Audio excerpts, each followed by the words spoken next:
Hello guys, today we are going to speak about ketones in diabetes type 1. I've seen too many diabetics, especially diabetics type 1, as soon as they realize they have some ketones in their urine or in their blood, they begin to be really worried and scared and they don't know what to do. And this is quite common.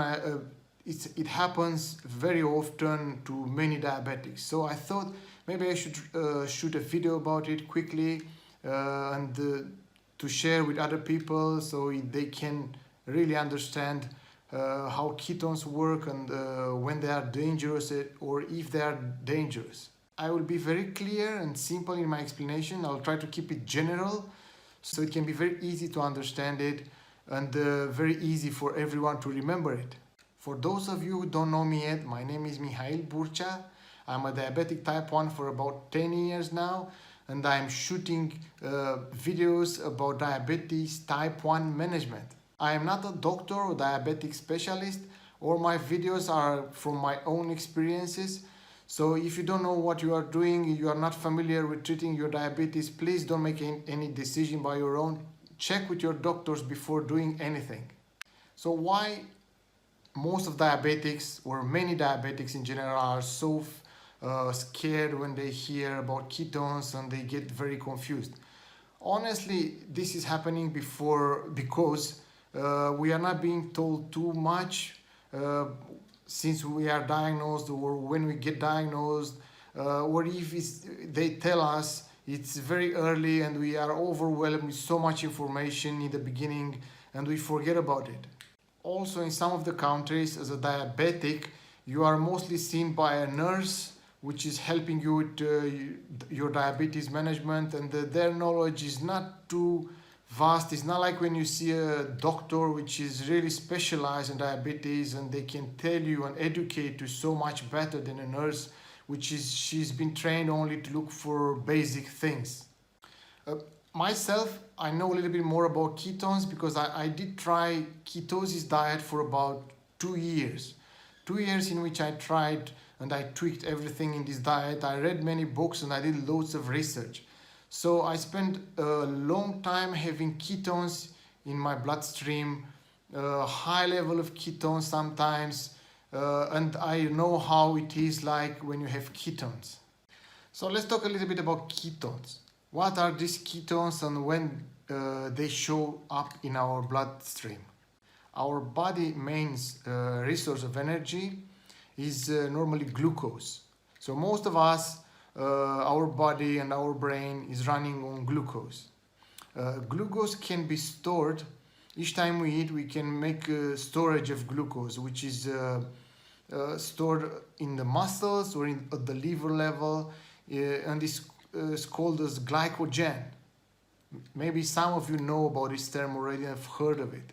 So it's just a supply of glucose which our body can use when we don't eat, because our body needs fuel not just when we eat, across the day, between meals, when we sleep, when we idle, whatever we are doing, our body needs access, our brain needs access to this energy. Once the glycogen level is filled up, if we still eat glucose and we eat more than our body can supply in the glycogen form, it will be transformed into fat and it will be stored in our body as fat. If we don't eat for a prolonged period of time, 14 hours, 16 hours, 20 hours, our body will access the glycogen supplies to feed ourselves. Also, if we do exercises, our body will access these supplies, trying to feed our body. Once these supplies are depleted, our body will look for energy. Since this is already depleted, it will try to look into other options so we can survive. Immediately, our next options are two: protein and fat. Breaking protein is a costly metabolic process. So our body will try to break protein to produce glucose, but it's not very efficient and it will do it only for a shorter period of time if it's only necessary. Breaking down fat, which is the last one on the list, it's much more efficient for our metabolic system. So the next and the preferred option for our body to make energy is going to be breaking fat down. Breaking fat down, fatty acids, our body will produce ketones. So mainly this is how it works. If we run long enough without eating and we exercise, we do cardio or any exercising form of exercising, our body will deplete the storages of glucose, and it will start to look for alternative energy which will come from fat mainly, which will produce as end result ketones. I have to mention our body can very efficiently run on ketones. So our brain and muscles, they can be very efficient running on this alternative source of energy, and many people think it's actually they feel a lot better being in this ketosis state. This is how it's called, ketosis state, when your body uses ketones as fuel instead of glucose, and they say they feel a lot better. They can focus, they can concentrate a lot better, and they feel in general much better. They are more efficient even when they do sports. Loads of people like to be in ketosis because their body uses as fuel fat, and they end up losing weight and losing fat, which they find it really useful, especially for people which are overweighted and they are trying to get rid of some kilograms. That's why so many people found this ketosis diet being so successful for them, because they end up losing so much weight without feeling hungry, because they say when they go in ketosis they don't need the desire, they don't crave carbs, they don't crave food, and they realize it's so much better, and they end up losing many kilograms, and in the end they never switch back and they love to stay into this ketosis diet. Now let's talk a little bit about ketoacidosis, which is the main reason why most of the diabetics are so scared, which is for good reason. This ketoacidosis is a really serious condition which all of us should be worried and careful about. Something you need to know, and I have to tell you, ketone production is inhibited by insulin. So when you have uncontrolled blood sugar, a very high level of glucose in your bloodstream, usually glucose uses insulin so it can get into the cells of our body to feed our body. But since the insulin is missing, because you cannot make insulin, your body cannot make insulin anymore, the glucose will end up being higher and higher in your bloodstream. And the thing is, you'll feel hungry more and you'll eat more and you'll make more glucose, even more glucose, and the level will top up and it will increase more and more and more. In this time, our body is going to starvation mode because it's trying to feed, and even if the glucose is inside, cannot use it properly. So it will try to look for the alternative way of feeding the body, which is protein and fat, as we said. Protein, if you break it down, it will end up with glucose again, which is not going to help. This is on one side, and also is very inefficient for the body. And then it will break down fats, which will transform and it will generate ketones in our bloodstream. Having an elevated level of glucose in our bloodstream will make our kidney to flush out as much glucose as possible. So our kidney will try to take out, to filter the excess of glucose, which is harmful for our body. So it will try to, that's why you end up going to the toilet so often and so much urinating. When this happens, you end up losing many other minerals which are useful for your body, but because the kidneys are in such a race trying to drain, to filter your glucose, excess of glucose, you'll end up being so dehydrated. As I said, the only way to stop ketones production in our body is usually insulin. But because your body cannot make insulin, this process cannot be stopped anymore. So you end up with very high levels of ketones in your body, which they become dangerously high, and eventually our bloodstream will become very acidic. If the level of the ketones is very high and our blood becomes acidic, this is very serious and life-threatening situation, and you need to immediately seek help, otherwise your life is in danger. So basically this is how ketoacidosis, at the very basic explanation, happens.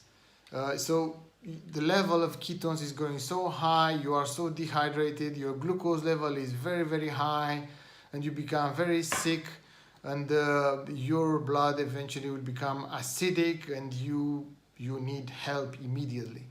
Now let's talk a bit about the symptoms. How do you feel when you are in ketoacidosis? So basically you are not feeling okay, so you have a general state of not being good. You are excessive urination, you are dehydrated, you are dizzy, blurry vision, shortness of breath, vomiting, stomach ache. So you basically you are not good. You feel terrible, you feel horrible. On top of that, you have high blood sugars, and if you check your urine, you'll have ketones, very high level of ketones. So if you have any of these symptoms, you have to immediately seek help. You don't have to waste any minute. Just go to the emergency and seek help. Now let's talk a bit about how this can happen to a diabetic type 1 which is already diagnosed. So some of the reasons I've seen and I've heard of, some which are really common are you have an infection or another illness, like getting a bug, you start vomiting a lot, you are dehydrated, you cannot control your blood glucose level for a period of time, and this will make you feel very poorly and you develop ketoacidosis. That's one of the reasons. Having another illness or infection in your body. Another one is for users, pump users.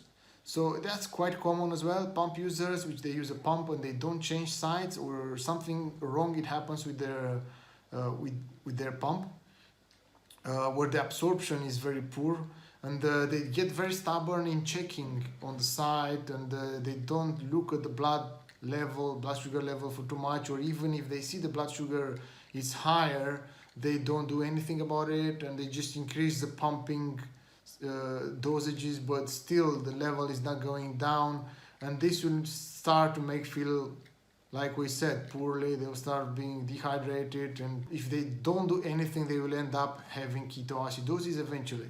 Another common situation is when you are a diabetic type 1 and you don't look after your diabetes.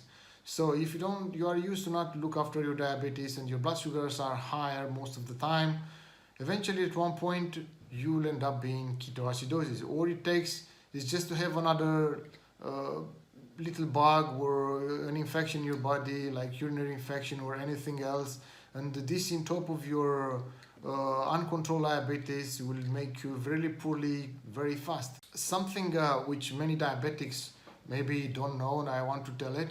If many people think you cannot have ketoacidosis unless your blood sugar is really high, like 600, 700 or 15, 20, depends in which measurement you are looking. But this is not actually truth. So it's enough to be in 12, so like 280, something like that, 250, and also it doesn't take too long.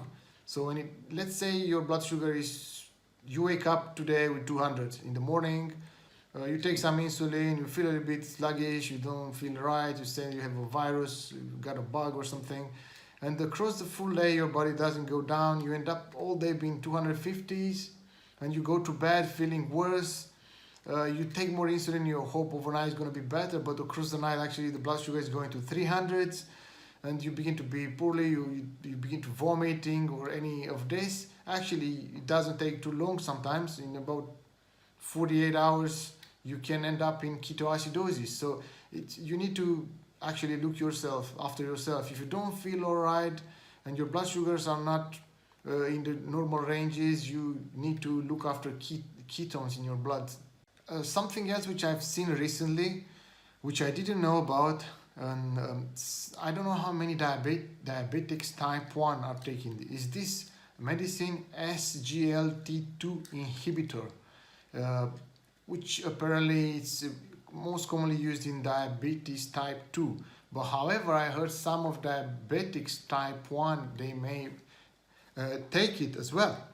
And it looks like this increases the chances to make DKA. But what is more importantly is that apparently you can have DKA by having normal blood sugars, which is very scary if you think about it. So basically you can have a blood sugar of 6 or 7, which is nothing too high, and you still can have DKA. I don't know all the chemistry behind it, but apparently these inhibitors promotes creation of ketones, and therefore your body will make ketones much easier than if you don't take them. You can end up having more ketones even if your blood glucose level is not very high. However, this is very rare, and the most of diabetics type 1, they don't get this, they don't need to take these inhibitors. I will also attach the link of the study I came across, so you can have a read about it by yourself to understand more. It's quite technical, but you can have a go read it and find out much more about it. Guys, I think to keep things simple, to stay away of this ketoacidosis, which is quite scary and dangerous for us as diabetics type 1. Generally, if we don't feel okay, start to have these symptoms, being dehydrated, vomiting, and we know our blood sugars are high, or if we take these inhibitors, even if they are not high, we should immediately check for ketones, just to be safe. If we have all these symptoms and our ketones are high, we should immediately seek help. There is no reason to waste any second. However, if we feel absolutely fine, our blood sugar is in good ranges, and we have ketones in our urine or in our blood, there is no reason to worry about. Because we can run on ketones, as I've been myself 1 or 2 years without having any issue whatsoever. So, as I talked in this video, the trouble appears when you start to be poorly, and in general you have a high blood sugar level, or you have another illness and you begin to be dehydrated. But if you feel great, your blood sugar is great, there is no reason for you to worry about. So that's it, guys. I hope I was clear enough for you with my basic explanation about ketoacidosis and ketosis states in general. I hope you don't get scared next time when you see you have some ketones in your body, in your bloodstream or in your urine. If you feel great, don't worry about it. If you start to be poorly, if your blood sugar level is going high, and you have high level of ketones, then you need to go to the doctors. This is the video for today, guys. I hope you enjoyed. If you did, please give me a like, subscribe to the channel, hit the notification bell so you get notified each time I upload a new video. Leave any comments below. Let me know if you enjoy it. Give me any new ideas so I can talk about it in my next videos. Thank you for watching, and see you again next time.